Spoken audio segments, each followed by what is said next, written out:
বাচ্চাদের হাড় মজবুত করতে পনির আর এনার্জির জন্য সুইটকর্ন, এই দুয়ের মেলবন্ধনে তৈরি আজকের হেলদি লাঞ্চ রেসিপি একবার দেখলে আপনিও রোজ বানাতে চাইবেন।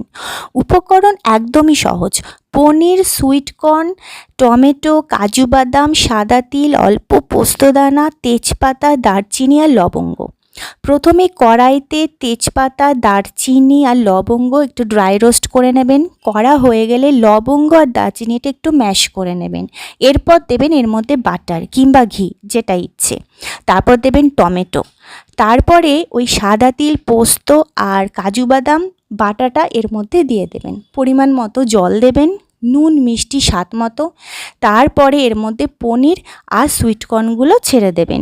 হালকা হাতে নাড়িয়ে যখন দেখবেন যে এটা একটু সেদ্ধ হয়ে গেছে পনিরটা আর সুইটকর্নটা, তখন নামিয়ে নেবেন। ব্যাস, বেশি কিন্তু ফোটাবেন না, তাহলে জুসি ভাবটা একদম নষ্ট হয়ে যাবে। কি আপনার বাচ্চা পনির খেতে ভালোবাসে? কমেন্টে কিন্তু অবশ্যই জানান।